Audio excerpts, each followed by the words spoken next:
अगर मैं कहूँ जिस समय आप ये वीडियो देख रहे हैं कोई आपको भी देख रहा है, एक ऐसा योद्धा जो 5000 साल पहले मरा नहीं था, उसके माथे से आज भी घाव बहता है, जिसे किसी देवता ने नहीं बल्कि स्वयं भगवान श्री कृष्ण ने श्राप दिया था। क्या होगा अगर वो आज भी जिंदा है?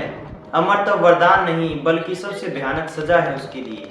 आज की वीडियो में हम जानेंगे अश्वत्थामा के असली जन्म का रहस्य, उसकी मणि का साइंटिफिक रीजन, महाभारत की वो रात जो इतिहास बदल गई और वो श्राप जो मौत से भी बदतर था। अगर आप सच जानना चाहते हैं तो वीडियो को अंत तक जरूर देखिए। अगर आपको ऐसी ही रहस्यमयी और रिसर्च बेस्ड कहानियां पसंद है तो चैनल को सब्सक्राइब कर लीजिए, क्योंकि आगे जो आप सुनेंगे वो आपको हर किसी वीडियो में नहीं मिलेगा। अश्वत्थामा के पिता थे द्रोणाचार्य, एक महान गुरु पर अत्यंत गरीब। वे इतने गरीब थे कि अश्वत्थामा रोता था दूध के लिए, पर वो उसे दूध तक नहीं पिला पाते थे। एक दिन छोटे अश्वत्थामा ने दूसरे बच्चों को दूध पीते देखा। वह घर आया, अपने पिता से बोला कि पिताजी मुझे भी दूध पीना है। घर में कुछ नहीं था। द्रोणाचार्य ने आटे का घोल बनाया और कहा कि यही दूध है। क्या आपको लगता है यह घटना साधारण थी या यही अपमान आगे भविष्य का विनाश बना? कथा कहती है कि द्रोणाचार्य ने घोर तप किया, वरदान में मिला शिव का अंश। क्या अश्वत्थामा इंसान था या रुद्र का अवतार?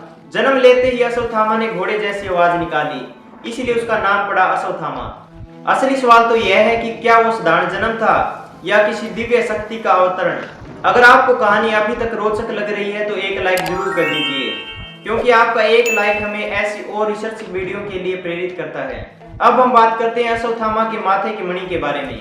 अश्वत्थामा के माथे में एक दिव्य मणि थी।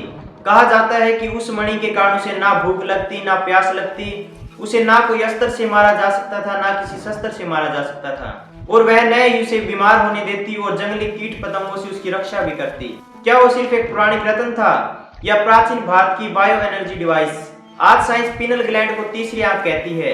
क्या वो मणि उसी ऊर्जा का प्रतीक है? कुछ खोजकर्ता मानते हैं कि प्राचीन भारत में ध्वनि और कंपन जैसी ऊर्जा विज्ञान था। अगर वो मणि किसी ऊर्जा फील्ड को एक्टिव करती थी तो क्या वो उसको अमर बनाती थी? और वो मणि अगर इतनी ही शक्तिशाली थी तो उसे निकालने की क्या जरूरत पड़ी, क्योंकि वो शक्ति अब विनाश बन चुकी थी। अब हम बात करते हैं कि अश्वत्थामा कैसे कुरुक्षेत्र का सबसे खतरनाक योद्धा बन गया। कुरुक्षेत्र में जहां अर्जुन थे, भीष्म थे, द्रोण थे, लेकिन एक ऐसा भी नाम है जो गुस्से में भगवान और प्रतिशोध में राक्षस था, अश्वत्थामा। उसने चलाया नारायण अस्त्र। नारायण अस्त्र की शक्ति है कि जो भी उसके सामने शस्त्र उठाएगा वो मरेगा। कल्पना कीजिए कि पूरी सेना ने हथियार डाल दिए। यह युद्ध था या मानसिक युद्ध? फिर उसने चलाया अग्नि अस्त्र, आग का तूफान। क्या वो अर्जुन से भी ज्यादा शक्तिशाली था? अगर था तो इतिहास ने उसे नायक क्यों नहीं माना? क्योंकि शक्ति बिना संयम के राक्षस बन जाती है। अगर आप यहाँ तक जुड़े हैं तो कमेंट में लिखिए अमर रहस्य, ताकि मुझे पता चल सके कि आप अंत तक देखने वाले दर्शक हैं, जिसके अंदर सच जानने की क्षमता है और जो इतिहास को समेटना चाहता है अपने ज्ञान के अंदर। अब मैं आपको बताऊंगा वो झूठ जिसने इतिहास को बदल दिया। द्रोणाचार्य को मारना असंभव था, तब योजना बनी कि अश्वत्थामा मारा गया। जब यह बात उनके कानों तक पहुंची तो उन्होंने सत्य की खोज के लिए युधिष्ठिर से प्रश्न किया, क्या अश्वत्थामा मारा गया? आधे झूठ और आधे सत्य के कारण एक पिता टूट गया।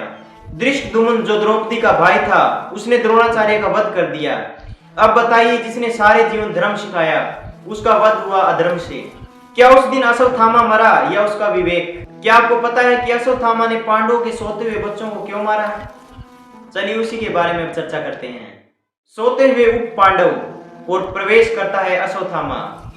उसने उन पांचों का वध कर दिया, लेकिन वह युद्ध नहीं था बल्कि बदला था। फिर उसने चलाया ब्रह्मास्त्र, लक्ष्य था उत्तरा का गर्भ। अगर उस दिन भगवान श्री कृष्ण हस्तक्षेप न करते तो क्या वंश खत्म हो जाता? श्री कृष्ण ने गर्भ की रक्षा की, पर अब बारी थी दंड की। श्राप मिला, मौत से भी बदतर। श्री कृष्ण ने उसके माथे की मणि निकाल ली। कल्पना कीजिए, 5000 साल से खुला घाव, ना कोई वैद्य ना कोई मित्र और ना ही मृत्यु। उसे श्राप मिला कि तुम कलयुग के अंत तक भटकोगे। क्या अमरत्व दुख का कारण है? अब सवाल उठता है कि बहुत से लोगों ने दावा किया है कि उन्होंने अश्वत्थामा को देखा है। क्या वो आज भी जिंदा है? मध्य प्रदेश का असीगढ़ का किला, कहा जाता है कि वहां शिव मंदिर में हर सुबह फूल मिलते हैं।